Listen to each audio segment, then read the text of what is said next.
This video is sponsored by Full Moon Features. If you love horror collectibles, make sure to check out Full Moon's Tiny Terrors.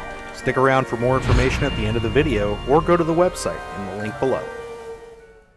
Good evening, campers, dreamers, and babysitters. And yes, we have reached that point once again. Yet another Friday the 13th is upon us. So of course the YouTube algorithm is looking for its usual blood sacrifice of any and all Jason Voorhees content, and I am more than happy to oblige. This time, however, the celebration is a little extra special. Of course, this Friday the 13th is taking place during the spookiest month of the year, and just so happens to be smack dab in the middle of Splatterthon, which is the perfect time to debut a new kind of content that we're going to be pushing on this channel. Yes, my ghosts and ghouls, we have heard your screams, and we are happy to be introducing ranking videos and top 10 lists. They're officially here, and they are going to become more regular content between Luke and myself. And I thought, hey, what a better way to start things off than by counting down the top 10 most gruesome kills in the Friday the 13th film series.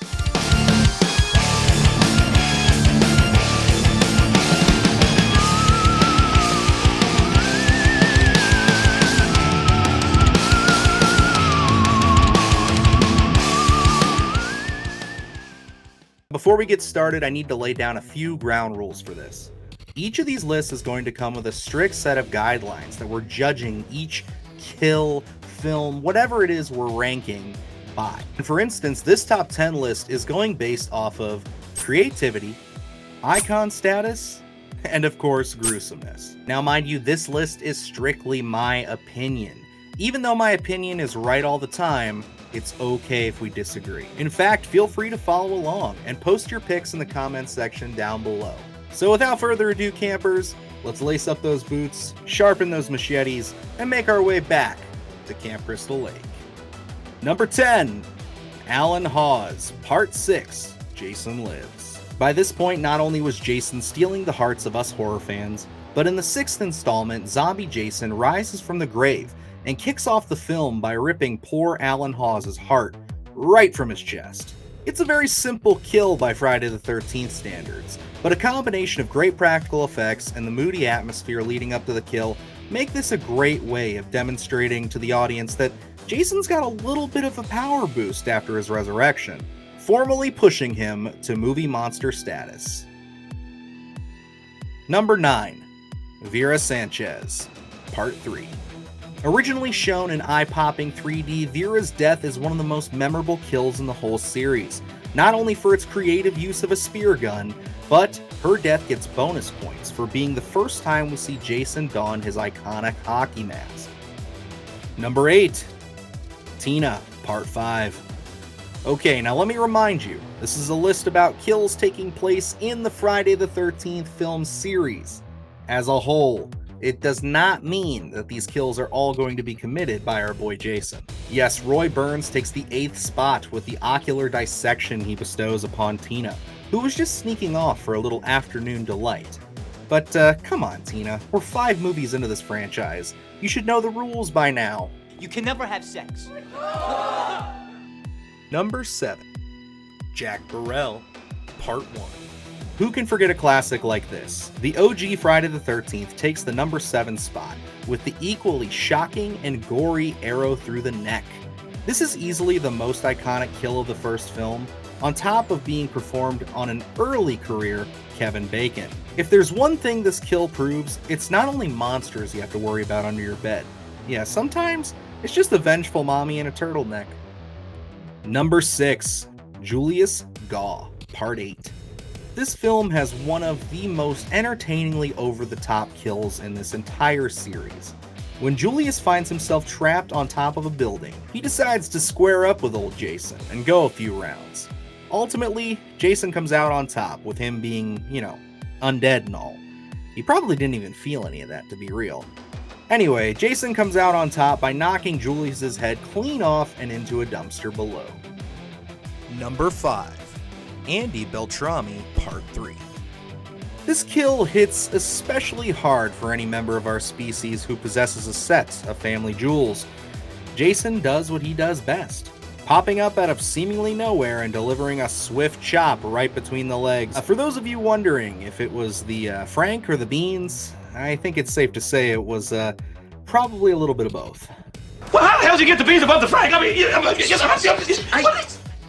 Number 4, Deborah, Part 9. Of all the kills on this list, Deborah's from Jason Goes to Hell is going to be the hardest to show. Not only due to the excessive amounts of boobage on screen, but the poor girl gets completely demolished. Ripped in two by a railroad spike while just trying to have a little premarital sex, for God's sakes. The best example I can give you is, think of the chest bursting scene from Aliens, but replace the alien with a large piece of metal and way more gore. What's the matter? The food ain't that bad, baby.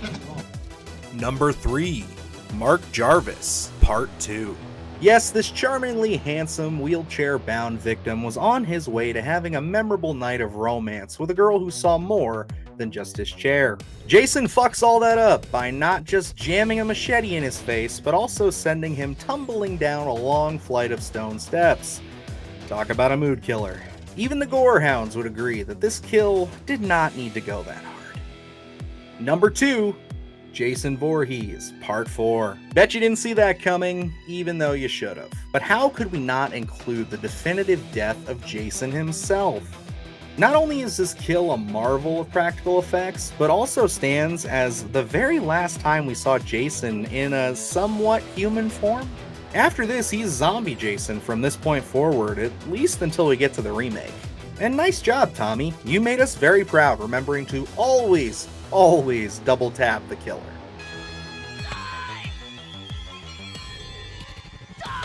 Alrighty folks, we have arrived to number 1, and I gotta say, of all the kills on this list, I don't think this is going to be a shock to the Friday the 13th fans as much as it is to some of you, I guess, Friday the 13th casual fans, whatever you want to call yourselves.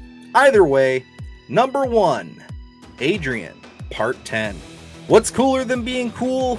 Well, if you said liquid nitrogen, then you've seen our number 1 pick for the most gruesome Friday the 13th kill, using its sci-fi setting and goofy plot to its fullest potential by displaying the kind of futuristic shenanigans our hockey mask wearing friend can use at his disposal, slaughtering some space demons. So there you have it, folks. That is my top 10 list of the most gruesome kills in the Friday the 13th film series. Believe me, I can already hear the comments going off about just how wrong I am about some of these picks. But again, this is my list, and I encourage you to share yours below. As I've previously stated on this channel, Friday the 13th is my personal favorite slasher film series. I had a blast revisiting these kills in preparation for this video. And let's be honest here, we're talking about a franchise with 12 films and an upcoming TV show.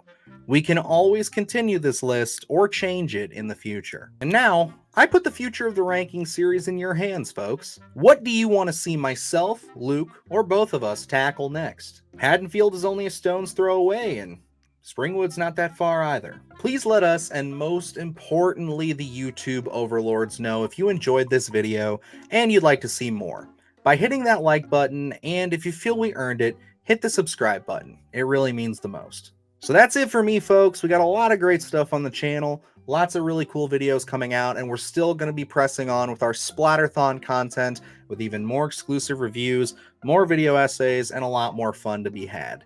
So until next time, I'm Dylan Newell, and remember, stay scared.